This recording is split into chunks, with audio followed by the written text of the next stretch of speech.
It's amazing. It's worth it. It's worth every penny. Definitely.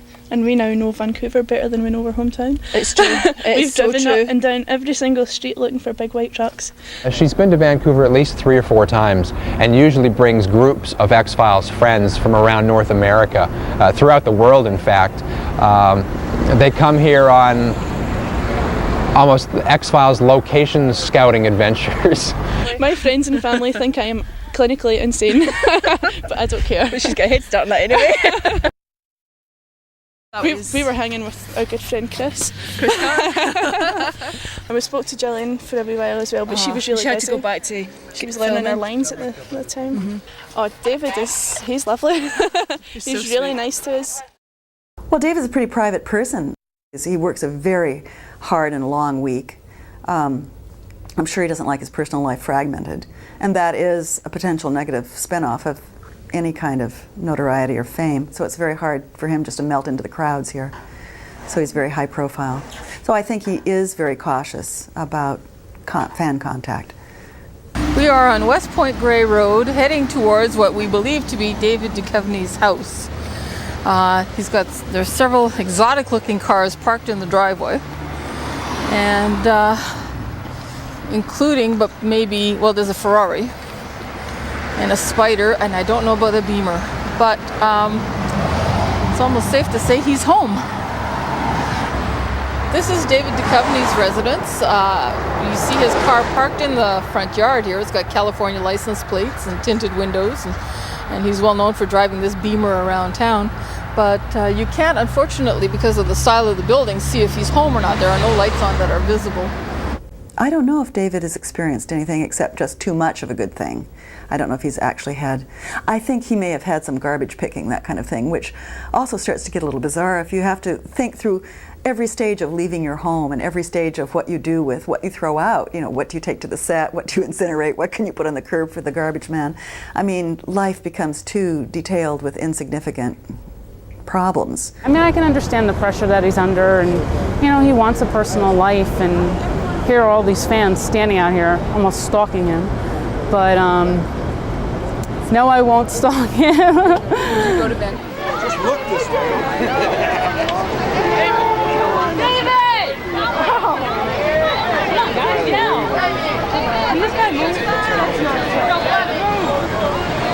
Oh, come on.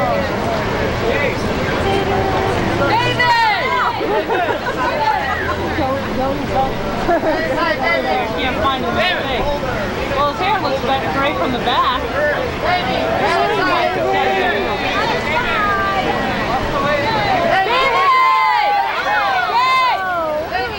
Just look this way. Oh well, there goes his limo.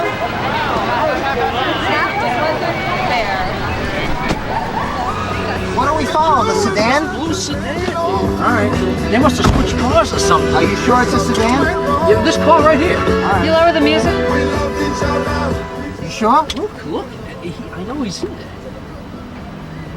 Is that him? Yeah. I guess that's him. Okay, let's go.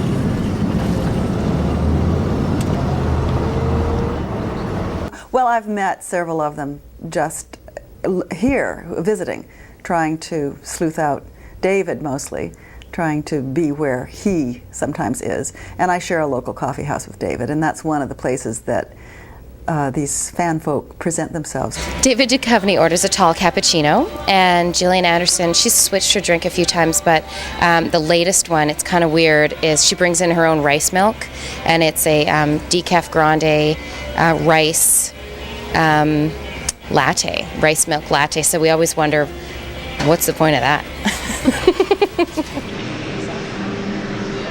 A bunch of people came up here on Sunday, and I sort of guided them around town. Like, we went to the apartment where Scully lives, we went to the apartment where Mulder lives. We sort of strolled past David Duchovny's house, and then we came back here to the 2400 Motel. 2400 Motel. Call back in about 10 minutes. Thank you. Sorry. We've had fans come in here, you know, take pictures all the time, and you know, we're always here, somebody's always here. And we had another picture up here when this was taken, when these two pictures were taken of him and her, a very nice picture of him and her standing by the car there. And a lot of times when people come in here, we have to get party ice for them, so we have to go into the back. So just like now, if you came in here and asked me for something, I have to go in the back and get it. That's your chance to get behind here, grab it, and put it in your coat, whatever you're going to do with it. We didn't notice it until the next morning. And somebody says, "Where's that picture gone?" And sure enough, it was gone. So somebody had just come and taken it. And then when people see these signs here, like 126 and 124, oh, they just go wild. They want to go over there and stand in front of these doors because they say, well, that's where David walked out of there, you see. Yeah. I don't know if this particular room, 126, is the one that they used. I think they may have switched the numbers around. I was told that it was actually 123 that they used. Especially the young girls, younger girls, you know, they see, oh my gosh, can we go sit on the bed where David was? And, you know, it was funny. It's got to be him. It's got to be him. Now they because of the switched hair. cars. Okay. Well, that's why it's good that you were there. Okay, we're on top of him. Okay. As soon as he gets out of that, we'll get out of that right side. And then they all switcheroo on us. That's it, you see? Sometimes they do that. I don't know if it was for deception or it was convenience. They might have just switched limos because they had to send that stretch to pick somebody else up. No. Well, now we at least know where he is, and we, you know, that was good looking out, Mike. Well, We've got X-Files fans from all over the world trying to hunt down the X-Files when they're on location. And of course, that's a big part of the book, How to Crash a Location Shoot. I give 12-step program, you know, helpful hints. There are telltale signs, obviously the big white production trucks, which they call honey wagons. Also the little arrow signs that you see from time to time around the city, which are actually used to direct the cast and crew to where they're going to be filming. If you're a location spotter and you see these arrows, that's a definite sign as to what direction to head to find a film shoot.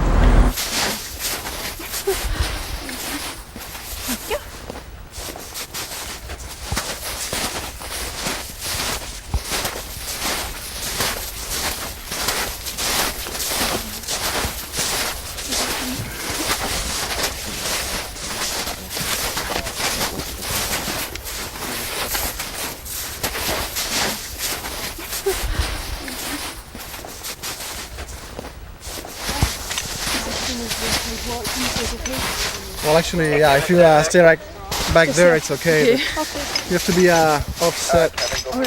Just for insurance problems, you know, if something happens to you, you can't be on set. You really have to be like back here.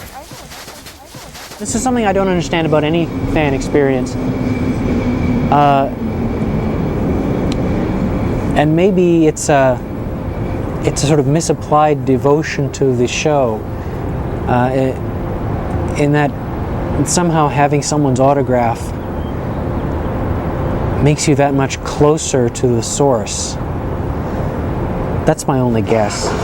But I never understood why one collects an autograph or sells autographs, or, you know, I'm happy to sign them, but I would never myself sit for hours waiting for somebody to come out of a show or stand in a lineup and get somebody's autograph. It would just, to me, seem like, no, I don't think so. Yeah, I happen to be an autograph hound, so that's what I do, you know. I don't sell this stuff. I mean, I just, I like to meet them whenever I can. As a matter of fact, once I'm done here, I'm going to see if I get Mickey Rooney tonight. He's at Madison Square Garden doing Wizard of Oz. So I do this kind of thing all the time, but at least, you know, here it's indoors, so it's not so bad. You have to be calm. You have to be tactful. I mean, you don't go, "Oh my God, I'm your biggest fan." That's not going to work usually. You pretty well scare them off at that point. Well, I just listen to them. I look at them. I listen to them. I hope that's relaxing. Try and talk normally. Yeah. I talk quietly. I try not to make any sudden moves. No, usually they're just, if they're awestruck, well then they're not going to be spending a lot of time staring at me. They're going to move on. Now, you know, this is interesting. You know, I'm